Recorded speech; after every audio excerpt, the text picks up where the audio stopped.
Good afternoon, all. Thanks for coming. We're just going to jump straight into today's webinar. So today's webinar is on menstruation and menstrual health support at work. And we have Claire McCartney joining us from CIPD. So I will hand over to Claire, who will be going through her slide deck. There is a Q&A icon at the bottom of your screen. So as Claire is going through her presentation, if you have any questions, do pop them in. And then we've given allocated time at the end of the webinar to get through as many questions as we can. So please utilize the Q&A box. So I'm going to hand over to Claire and she's going to run us through her presentation. Thank you, Claire. Brilliant. Thank you so much, Ganesha. Really massive thank you for inviting me to present today on this webinar. And I think, the importance of menstruation and menstrual health support in the workplace is something that is just not spoken about enough. So it's a great opportunity for me to share with some of the work that we've been doing at CIPD. I thought I'd probably just start off by saying a little bit about the CIPD for those of you who aren't familiar with us. So we're the professional body for HR and people development. We have around 160,000 members worldwide. We're very lucky to have 5,000 volunteers who are amazing, and most of them support our regional branches. We've got offices in the UK, in Ireland and the Middle East, and also Asia. And our purpose that links us all together is that we're committed to championing better work and working lives. And I think it's probably clear to see that our work relating to women's health and raising awareness around women's health is very much linked to that overall purpose. Now, we're really pleased that the previous government, introduced a 10-year women's health strategy and appointed Dame Leslie Regan as Women's Health Ambassador for England. And we hope that this spotlight around women's health continues. We have very much welcomed a focus on menopause recently, and there is an action around menopause action plans coming through from the Employment Rights Bill, which was recently published. So it looks like there will be this continued focus on women's health. And I think for us at the CIPD, the key theme for work and helping to raise awareness and understanding of women's health and helping to normalise conversations around things like menstruation, periods, also menopause, but even issues around pregnancy loss, fertility support is incredibly important. So we're very keen to open up those conversations and make sure that organisations are properly supporting their employees through these different areas. So here to talk about our work around menstruation and menstrual health support at work. And last year, we conducted a survey of over 2,000 women aged 18 to 60 who currently or have previously menstruated whilst in employment. The aim of the research was really to try to understand employees' experiences of menstruation and support at work. And in the survey, menstruation refers to the monthly period in which bleeding occurs. Menstrual health has a broader meaning and recognises that whilst menstruation is a natural bodily function, some people experience physical and or mental health symptoms and challenges linked to menstruation. So we know that these can range from painful, heavy and potentially irregular periods and premenstrual syndrome through to formally diagnosed chronic health conditions such as endometriosis, adenomyosis, polycystic ovary syndrome, and premenstrual dysphoric disorder. And some of these conditions can certainly have a significant impact on daily life and can also affect fertility as well. So at the risk of giving you a bit of a spoiler on our survey findings, we were really thrilled that our report that we launched last year got front page coverage of the Guardian website, and I think it was trending for some time. And I think that's really encouraging because what it does is normalise conversations around menstrual health support in the workplace and show that these are conversations that actively should be taking part in our organisations. So if we take a look at our health and wellbeing survey, and this is something that we work with Simply Health on, it shows actually, however, that currently very few organisations provide support for menstrual health within their overall well-being provision. What it basically tells us is that support for menstruation and and periods at work is really low compared to lots of the other types of support. And you can see, or hopefully you can see, support for menopause transition is really near the top of that graph, and then really near the bottom is menstrual health. So we have in total just 4% say that they provide support in this area to a great extent, 13% to a moderate extent. So basically what I'm just trying to say here is that we have much further to go, and this is one of the key reasons really why we wanted to focus on this area to help raise employer awareness and support. So we'll move on to the next slide. And we know overall that employers can actually make a huge difference to employees by creating environments and work cultures that are menstruation friendly, providing support for menstrual health conditions that are underpinned by the principles of compassion, empathy, and inclusivity.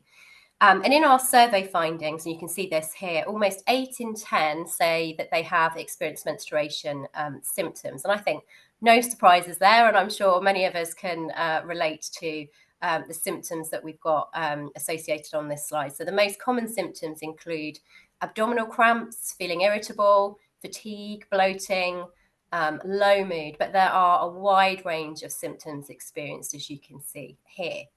So moving on, around 7 in 10 employees, so that's 69%, who have experienced symptoms from menstruation report that they have had a negative impact upon them at work. So that's, relatively high. And the kinds of effects that people have experienced are many and varied, but the main ones are, as you can see on this graph, feeling more tired, working when they haven't felt well enough to do so, and feeling less able to concentrate. And I thought it might also be helpful just to share a few comments from our survey, because I think it helps to bring this to life as well. So someone said, unable to concentrate, distracted by pain, cramping. Someone else said, it very much exasperates symptoms of other conditions that I have. And we'll go on to kind of explore the intersectional nature of some of these issues. And then we had lots of comments from people about anxiety related to heavy bleeding. So someone said, I'm anxious about flooding through to my clothes and everyone's seeing. Someone else said, I've leaked onto chairs when bleeding heavily at work and had to go home to change clothes. And actually, if we look at our sample, we know that a sizable proportion of respondents, that's 15% overall, say that they have a menstrual health conditions such as endometriosis or polycystic ovary syndrome. And 81% of that group have had a formal diagnosis of their menstrual condition, while 16% have not. And obviously, we know that diagnosis can often take a very long time in many cases. But of those group that have had a formal diagnosis, the figure goes up further. So 81% said that their menstrual symptoms have had a negative impact upon them at work. So this is something that we really need to be considering and thinking about. What support can we put in place? What adjustments might be helpful? So moving on to our next slide. More than half of our overall respondents had been unable to go into work at some point because of their symptoms. And actually, for a small minority, and that's 4%, this was actually the case every month. And clearly, I think there is still a big taboo around talking about menstrual health, because you can see from these findings that just 1 in 5 overall always tell their manager that their absence is related to their menstrual cycle.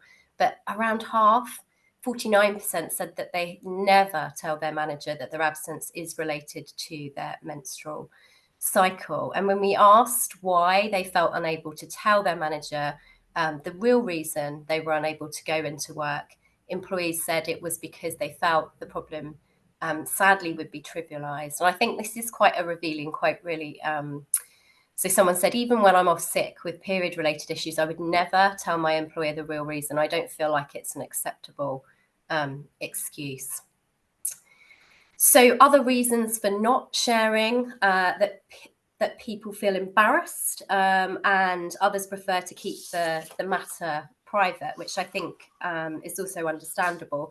I think overall more needs to be done to create that open and supportive culture, with an aim of creating an environment where the topic isn't considered off limits or taboo, but also very much recognising that some individuals will see this as a personal, a private matter, and this should also be fully respected as well. So it's a bit of a balancing act going on there. So if we move on to the next slide, we know that employees want support, but in our survey, only 12% of respondents said their organisation currently provides this through policy, guidance or training. And the most common type of support is free period products, followed by paid sick leave and paid time off for medical appointments.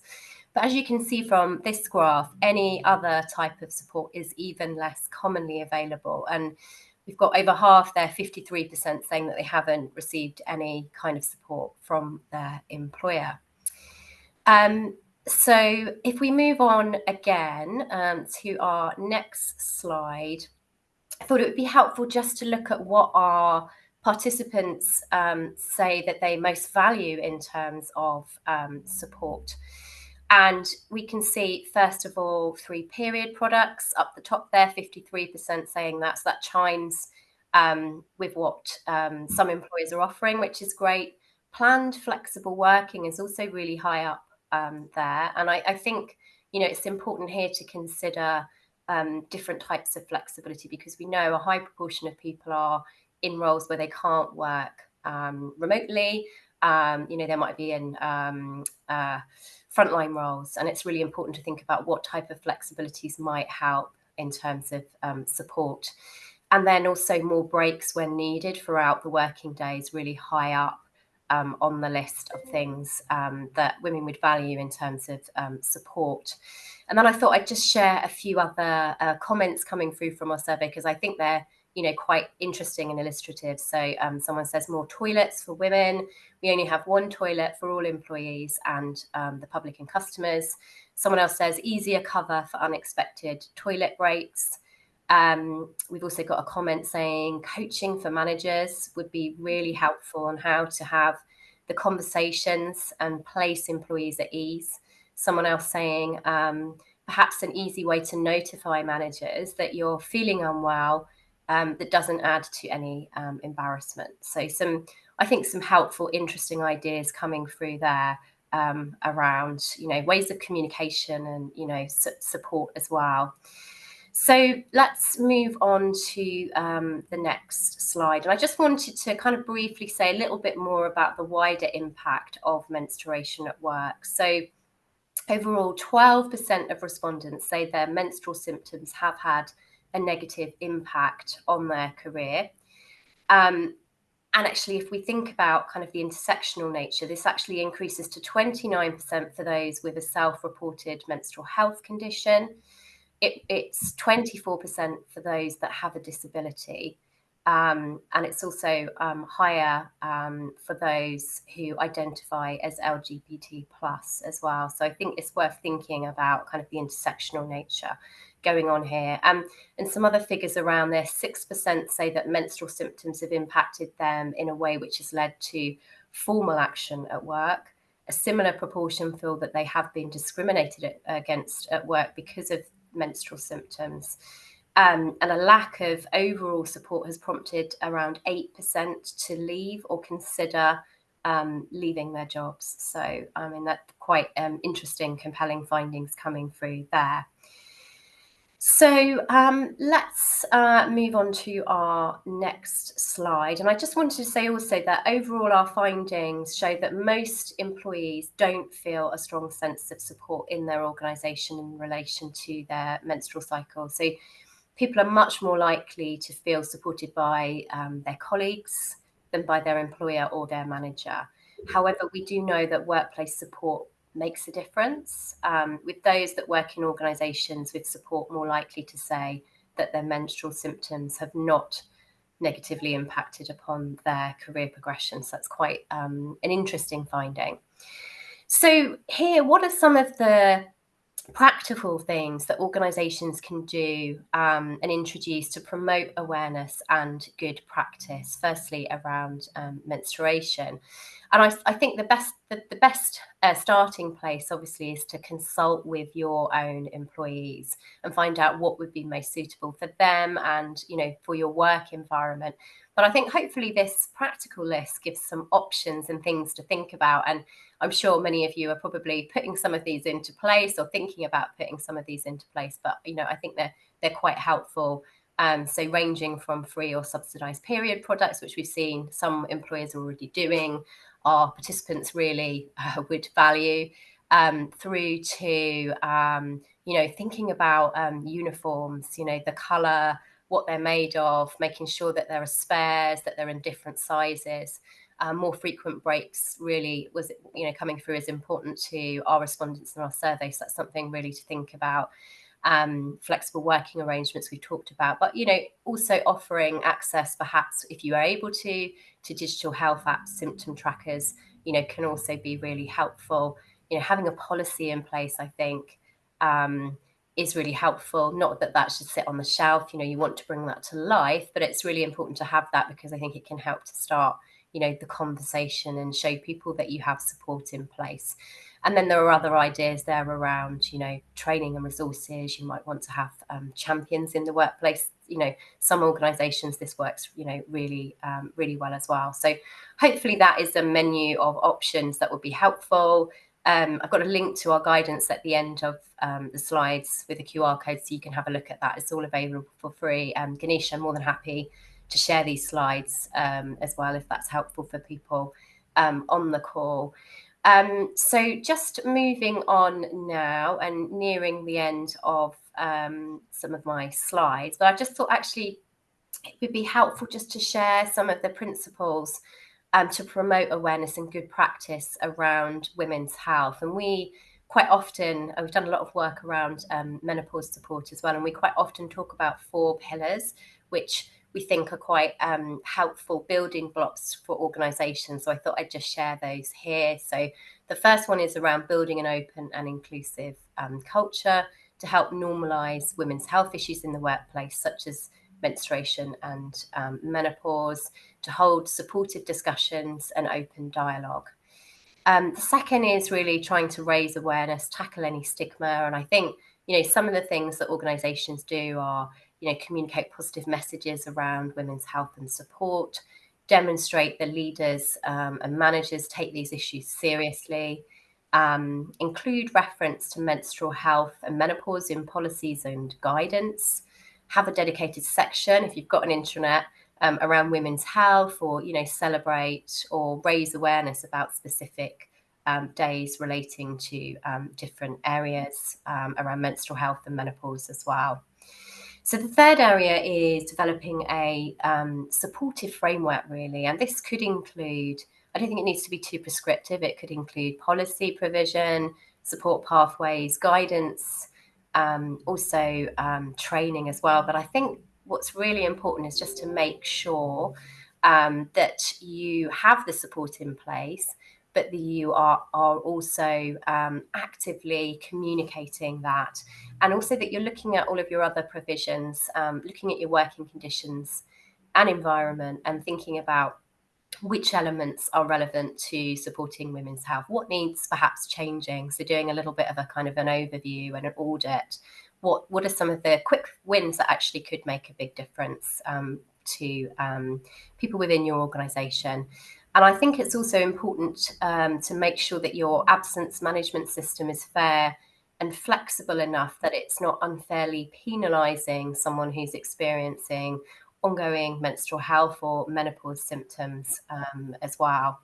And so the fourth area is around training and support for people managers, which I think really can't be underestimated. And I obviously just shared a comment around, coaching managers to have those open conversations. I think managers are really pivotal. So making sure that they are educated around the diversity of experiences in relation to menstrual health, the importance of sensitivity and discretion, but also that they're aware of what policies you have in place within your organisation, and they're also aware of what are some of the practical adjustments that might be helpful. But I think the one thing to underline is, it's important for managers not to jump in and make assumptions, to really make sure that they're taking the lead from the individual that they're managing within their team, and finding out actually what's their specific situation and what might be helpful. Almost there. I've got one more slide, I think. So I just wanted to finish off really by saying that, as well as trying to positively influence practice within organisations, we've also been working with the government around public policy reform. So it's just a little bit of information here around some of the work that we've been doing in terms of launching a menopause workplace manifesto back in Parliament in 2019, working with the previous menopause employment champion, Helen Tomlinson. We now have a new menopause workplace ambassador, Mariella Frostrup, who we will continue to work with, but it feeding into government consultations around women's health strategy, and also supporting various private members' bills. And we have practical guidance around a few different areas. So menstruation and menstrual health, menopause, but also around pregnancy and baby loss, and fertility support as well, which are all really important areas. So Ganesha, I think I am finished. Apologies that you couldn't see some of the slides to start off with, but we can share those. So this is the QR code if you want to take a look at our practical guidance in this area. And then I think we've got a few minutes for any questions that you might have, or if you want to share any kind of thoughts or comments around anything that you're doing as well. I'd be really delighted to hear from you.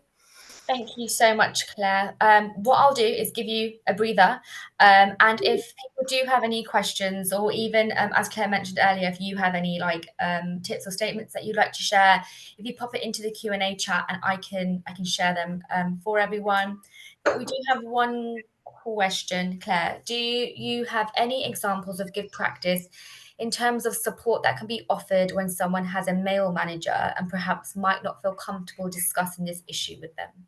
Yeah, I mean, I think that, I think it is challenging because these, some of our symptoms are really personal, and sometimes, you might not want to talk about them. And I think that's why it is really important that organizations have policies in place. So if people kind of don't feel comfortable speaking about them, that they're able to access support without, having to share intimate details. However, it's so important that we are able to speak to our line managers. And I know lots of men who really want to know more about this area, to be educated. They have wives that might have menstrual health conditions, or daughters. So I think it is really important that employers, educate and train line managers. From an individual perspective, I think if you feel like you can't talk to your male line manager about this, there should be other points within the organisation that you can go to. So you might want to speak to perhaps someone in HR, or you might have a wellbeing champion that you could speak to. In the first instance, but I'd really hope that organisations are trying to actively kind of build that supportive culture. But it's a really good question, and I really appreciate that. Thank you, Claire. Just kind of, I think, a segue into, I know you mentioned training managers. There is a question around where can we source manager training for women's health? There will be lots of different. There are lots of different providers out there, so I wouldn't want to recommend any in particular. However, in our practical guidance, we've got lots of resources and recommendations around places where you can go to get training. And I think the other thing is to say that, the government have upped their game around this, and there are quite a lot of resources online as well, and particularly thinking about SMEs as well, might be more difficult. So there are lots of kind of free resources online and toolkits as well. So I would also take a look at the government, I think it's the Help to Grow website. They have lots of resources, but I do a bit of due diligence and kind of explore options, but we certainly have got places, listed in our guidance. And I'm sure, Ganesha, you would have your own recommendations as well. Yeah, definitely. Another nice little segue, Claire. Does anyone have menstrual health SMEs? Do they have a big impact?